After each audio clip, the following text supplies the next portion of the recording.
বিরিয়ানি আমার খুবই পছন্দের একটা খাবার। সপ্তাহে যদি ৬ দিন দেওয়া হয় আমি ৬ দিনই বিরিয়ানি খেতে পারি। হ্যালো এভরিওয়ান, আসসালামু আলাইকুম। আশা করি সবাই ভালো আছেন। আজকে আপনাদের সাথে শেয়ার করব খুব সহজেই বাসায় বসে কিভাবে বিরিয়ানি রান্না করতে পারেন। আপনার বাসায় যদি মশলা নাও থাকে বাজার থেকে কিনে নিয়ে আসার কোনো প্রয়োজন নেই। মশলাটা আপনি বাসায় বানিয়ে বিরিয়ানি রান্না করতে পারবেন। প্রথমত আমি এখানে জিরা, তেজপাতা, দারুচিনি, এলাচ, জয়ফল, জয়ত্রী এগুলো দিয়ে ভালো মতো ভেজে নিয়েছি।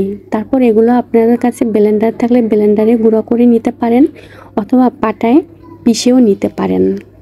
মশলা রেডি করা হয়ে গেছে, এখন আমি বিরিয়ানিটা রান্না করা শুরু করে দিব। প্রথমে আমি পেঁয়াজ বেরেস্তাটা ভালো মতো করে নিয়েছি। তারপরে ছোট ছোট করা মাংসগুলো পেঁয়াজ বেরেস্তার ভিতরে দিয়ে আমি ভালো মতো ভেজে নিয়েছি। তারপরে 2-1 মিনিট ভাজার পরে আপনি এখানে মশলাগুলো অ্যাড করে দিবেন। টক দই, সামান্য পরিমাণে হলুদ মরিচের গুঁড়া, লবণ, কাঁচা ঝাল, তেজপাতা, দারুচিনি, এলাচ। তারপরে দিয়ে দেবেন আপনার বানানো মশলাটা দিয়ে ভালো মতো কষিয়ে নিতে হবে। গোশটা কিন্তু ভালো মতো কষিয়ে নেবেন। দেখেন আমি ভালো মতো কষিয়ে নিচ্ছি। এই যে আমার গোশটা ভালো মতো কষানো হয়ে গেছে। এখন গোশটা সিদ্ধ করার জন্য এখানে পরিমাণ মতো পানি দিয়ে দিতে হবে। বাজার থেকে আমরা যে বিরিয়ানিটা কিনে নিয়ে আসি ওই বিরিয়ানিটা খেতে বেশি একটা ভালো লাগে না। আপনি যদি আপনার বাসায় উপকরণ দিয়ে তৈরি করতে পারেন আপনার জন্য কিন্তু খুবই ভালো এবং স্বাস্থ্যসম্মত আমার কাছে মনে হয়। এবং বাসায় মেহমান আসলেও বাজার থেকে মশলা কিনে না নিয়ে এসেও আপনি ঝটপট তৈরি করে নিতে পারেন বিরিয়ানি। তো আজকে শুধু আমি বিরিয়ানি রান্না করি নাই, সাথে ছিল চিকেন লেগ রোস্ট। এটা আমি জাল জাল করে করেছিলাম। এটা খেতেও দারুণ মজা হয়েছিল। এই রেসিপিটা লাগলো আপনারা বলবেন, আমি আপনাদেরকে দিয়ে দিব। এখানে নিয়েছিলাম 2টা লেগ রোস্ট। এখানেও মশলাগুলো আমি সামান্য পরিমাণ ইউজ করেছি।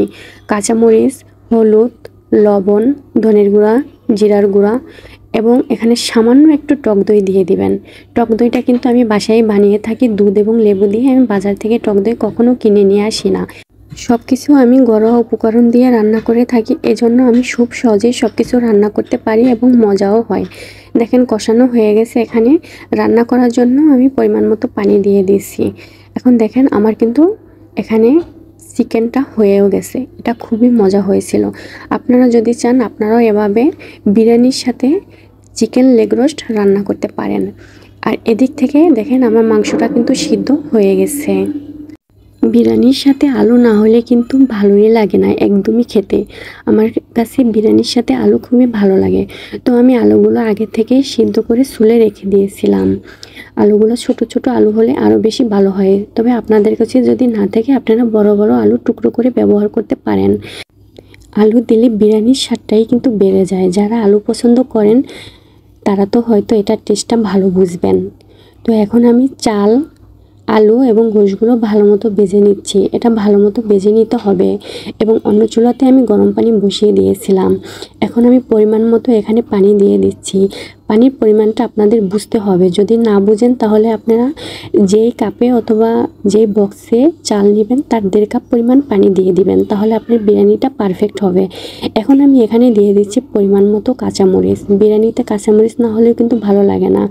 তারপরে আমি দিয়ে দিচ্ছি এখানে গুঁড়া দুধ। গুঁড়া দুধ আপনাদের কাছে না থাকলে আপনারা লিকুইড দুধও ব্যবহার করতে পারেন, সমস্যা নাই। তবে দুধটা দিলে আপনার বিরিয়ানিটা পারফেক্ট হয় এবং অন্য রকমের একটা ফ্লেভার আসে। এখন আমি ঢাকনা দিয়ে ঢেকে দিচ্ছি। ঢেকে আমি 15 মিনিটের মতো দমে রেখে দিয়েছিলাম বিরিয়ানিটা পারফেক্ট হওয়ার জন্য। 15 মিনিট পরে আমি ঢাকনাটা খুলে আমি বিরিয়ানিটা একটু নেড়ে চেড়ে দিচ্ছি এবং দেখতেছিলাম নিচ থেকে লেগে গেছে কিনা। এবং আমি আবারও পুনরায় ভালো নেড়ে চেড়ে দিয়ে ঢেকে দিব যাতে আপনার বিরিয়ানিটা পারফেক্ট হয়। বিরিয়ানিটা পারফেক্ট হওয়ার উপরে আপনার টেস্টটা নির্ভর করে। দেখেন আমার বিরিয়ানিটা কিন্তু পারফেক্ট হয়ে গেছে। যারা বিরিয়ানি লাভার তারাই একমাত্র বুঝবেন বিরিয়ানির স্বাদটা কেমন। আমার কাছে তো বিরিয়ানি খেতে অনেক ভালো লাগে। রান্নাবান্না শেষ, এখন আমার খেতে বসতে হবে। দেখেন বিরিয়ানিটা কতটা পারফেক্ট হয়েছে বাসার তৈরি মশলা দিয়ে। আল্লাহ হাফেজ।